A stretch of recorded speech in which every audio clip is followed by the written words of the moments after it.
the sky.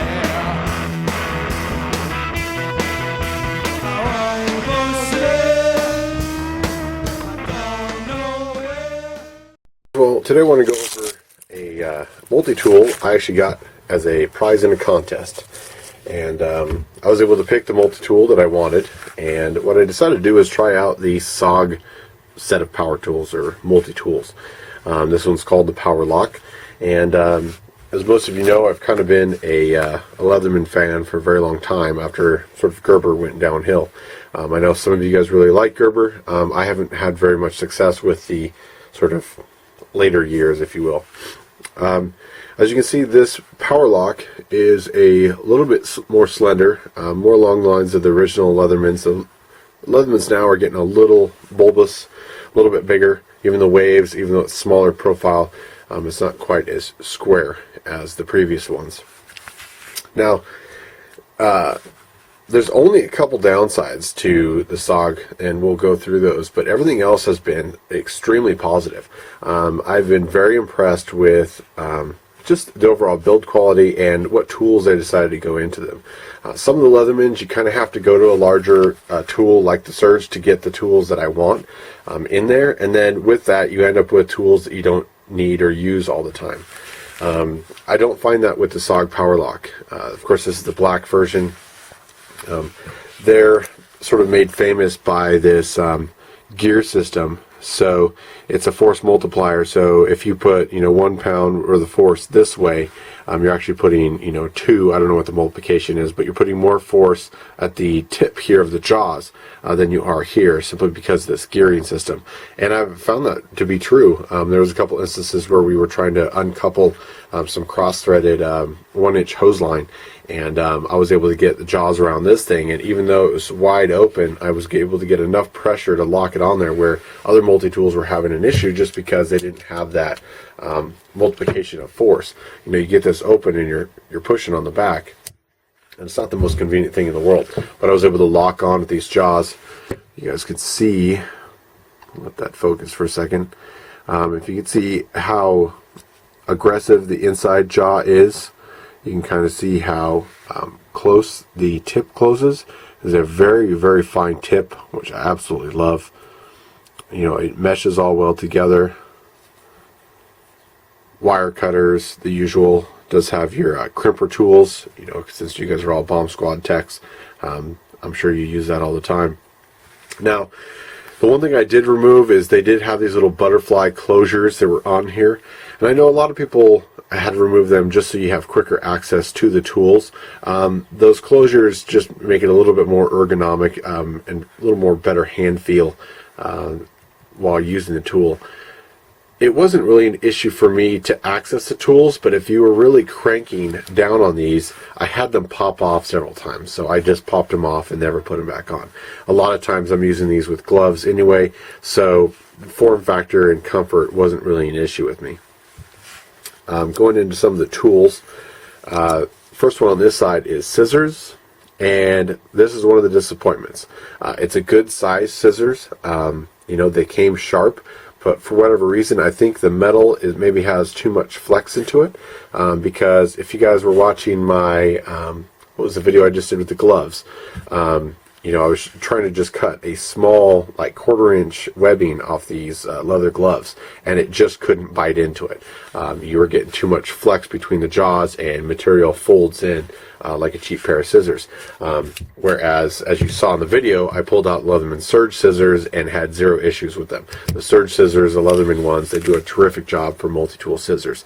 So a little disappointing in the scissors on this multi-tool. The next one up, and they are all locking on the back. It unlocks all the tools here, so you're able to move them. Next one on the list is kind of a neat little thing. This is just a 1/4-inch drive. This wire attachment will fit into your sockets. So if you're, regularly carrying, a socket set, or for motorcycles or mountain biking, carry the sockets, and you'll be able to open up well, using your socket sets. It is pretty handy. And this one does lock in 90 degrees and 180, which is kind of nice. You can kind of get a multitude of angles with the socket set. The other ones in there, standard sort of bottle opener and screwdriver. And even though the scissors I had issues with the materials, all the other ones I have not. These have not chipped or bent or anything else, using the screwdrivers quite a bit. The blade, some of you guys might not like the blade simply because it is partially serrated. It is also a one-side bevel, but this has stayed extremely sharp and has a very fine tip on them. So if you're getting splinter work out, things like that, you're going to be able to do that. This is not going to replace any sort of large cutting blade, but for what it is, I actually really like it. The fact that it's super sharp, that chisel grind, really gets a super fine point on there. I mean, you kind of hear it just grabbing. And some of you guys don't like the partially serrated because you only have one blade. It's kind of a multi-purpose action. Onto this side, as you can see, this is one that when you pull out one tool, they all kind of come out, which is, some people don't like that. That's not really an issue for me. Let's start here with the file. The file, I don't have anything in front of me to file, but it's very disappointing. And I don't know, again, if it's the material, if it's the machining to create the teeth, or if it's merely because this black oxide is filling in those grooves. But I really couldn't get this to bite into anything. There is a crosshatch pattern on here, and then a single file on this side. And you can see I've tried a number of times of using it as a file. It's almost laughable even as just a finger file. But I don't know if it's that coating or what it is, because I have no experience with the non-black oxide version. But yeah, between the scissors and the file, kind of disappointed on that side. Let me get the rest of these out here. There's your can opener with the little baby flathead on the tip. You can see the flathead on the tip does have a little torquing to it. So here's the little baby flathead. If I turn it this way, you can see it's been torqued. I think I was using it on a scope, and it was just too much force for the tiny little thing, even though it's just nothing but a scope fastener. But yeah, it did not serve. Other ones, you've got your standard number 1 Phillips, which I have had no issues, no rounding or anything like that. I also like this nice slender shank that they do on there. There is also, I'm not sure if this is a wire stripper. I believe that's what that is. I've never used that as a wire stripper, but I believe that's what that is there. And then something that a lot of tools lack are a really big flathead, which I appreciate, and works well. Again, no torquing or chipping on that one. And then an awl. I've used awl quite a bit, especially you lose weight as the wildland season goes through, and you put up quite a few more holes in your belt. But yeah, it's something I miss on a lot of multi-tools that is kind of getting away from, so I definitely appreciate that. Last but not least, we have a very aggressive wood saw with a sort of the double set of teeth.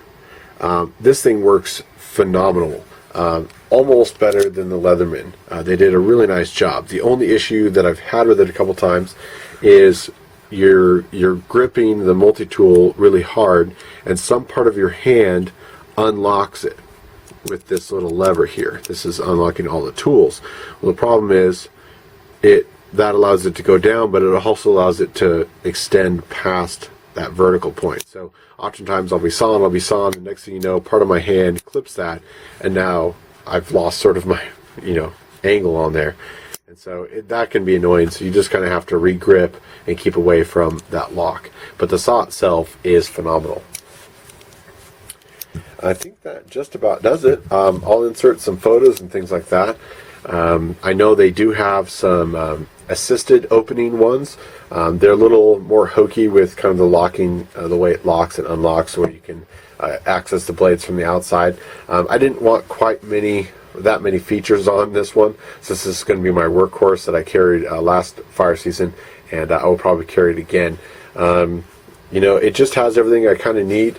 I still like the Surge, but with the Surge, you know, like if I want the saw, that's fine, but if I want the file, then I have to carry that extra piece and then do the little multi-attachment piece and pull it back on. And same with the, you know, with the driver bits in here. You know, the driver bit is cool, but I don't really want to be carrying the extra driver bits on wildfire to, you know, utilize other bits. I'd rather just have, you know, the flathead and a solid Phillips and, you know, the things that were on there. Again, the file is kind of atrocious and the scissors definitely need work. Everything else is pretty good. I've been very impressed with it, especially the just the heads themselves and the nice tip and the workability of it. But this beast with the SOG power lock. Thanks for watching, guys.